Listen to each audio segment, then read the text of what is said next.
ಅಲ್ಲ, ಕಾಶ್ಮೀರಕ್ಕೂ ಇಸ್ಲಾಮಿಗೂ ಮುಸಲ್ಮಾನರಿಗೂ ಸಂಬಂಧನೇ ಇಲ್ಲ. ಏನು ಭಾರತಕ್ಕೂ ಇಸ್ಲಾಮಿಗೆ ಏನು ರೀ ಸಂಬಂಧ? ನಿಮ್ಮ ಪರಕೀಯ ಧರ್ಮ ನಿಮ್ಮದು. ನೀವು ನೆಲ ಕಂಡುಕೊಂಡು ನೆಲ ಕೇಳಿಕೊಂಡು ಆಶ್ರಯ ಕೇಳ್ಕೊಂಡು ಬಂದಿರೋರು.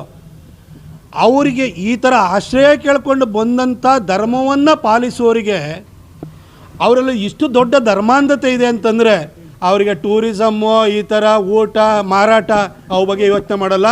ಆ ಧರ್ಮಾಂಧತೆಯ ಅಂಧಕಾರದಲ್ಲಿರೋರಿಗೆ ಇವ್ಯಾವ ಮುಖ್ಯವಾಗೋದಿಲ್ಲ. ಅವ್ರು ಸಪೋರ್ಟ್ ಮಾಡೇ ಮಾಡ್ತಾರೆ.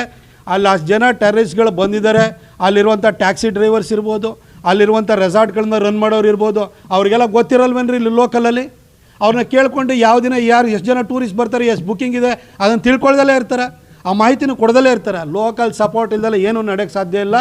ಸುಮ್ಮನೆ ಕೂತ್ಕೊಂಬಿಟ್ಟು ಕಾಶ್ಮೀರಿಗಳೆಲ್ಲ ಅಲ್ಲಿರುವಂಥ ಮುಸಲ್ಮಾನರು ಟೂರಿಸಮಿಗೋಸ್ಕರ ಸಪೋರ್ಟ್ ಮಾಡ್ತಾರೆ ಅನ್ನೋದಾದರೆ ಅಲ್ಲಿ ಹೋಗ್ಬಿಟ್ಟು ನಿಮಗೆ ದಲ್ಲೇಖತ್ರ ಹೋದರೆ ಅಲ್ಲಿ ಮಸಾಲ ಪೂರಿ ಮಾಡೋರನ್ನೇ ಬಂದು ಹೆಕ್ಕಿ ಹೊಡಿತಾರೆ.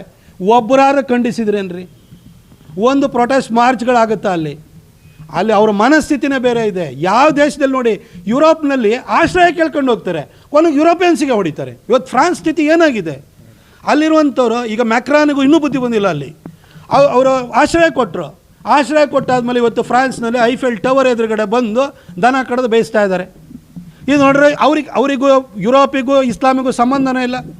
ಆಶ್ರಯ ಕೊಟ್ಟವ್ರನ್ನೇ ಮುಗಿಸಾಕೊಟ್ಟಿರೋವಂಥ ಮನಸ್ಥಿತಿ. ಇಂಥವ್ರಿಗೆ ನಿಮಗೆ ಯಾವ ವ್ಯಾಪಾರ ವಹಿವಾಟು ಯಾವುದು ಮುಖ್ಯವಾಗಲ್ಲ. ಅಂಬೇಡ್ಕರ್ ಅವರನ್ನು ಇವತ್ತಾದ್ರೂ ಕೂಡ ಈ ದೇಶ ಕಂಡ ಅತ್ಯಂತ ಪ್ರಬುದ್ಧ ವ್ಯಕ್ತಿ. ಅವರ ಹೇಳಿರುವಂಥ ಮಾತುಗಳಲ್ಲಿ ಜ್ಞಾನದ ದಿಗ್ದರ್ಶನ ಇದೆ ಅನ್ನೋದನ್ನು ಅರ್ಥ ಮಾಡಿಕೊಂಡು ಇದಕ್ಕೆ ಹೆಡೆಮುರಿ ಕಟ್ಟುವಂಥದ್ದು ಒಂದೇ ಉಪಾಯ. ಹಿಂದೂಗಳು ಒಗ್ಗಟ್ಟಾಗಿರುವಂಥದ್ದು ಅದಕ್ಕಿಂತ ದೊಡ್ಡ ಉಪಾಯ ಅನ್ನೋದನ್ನು ಅರ್ಥ ಮಾಡಿಕೊಂಡ್ರೆ ಸಾಕು.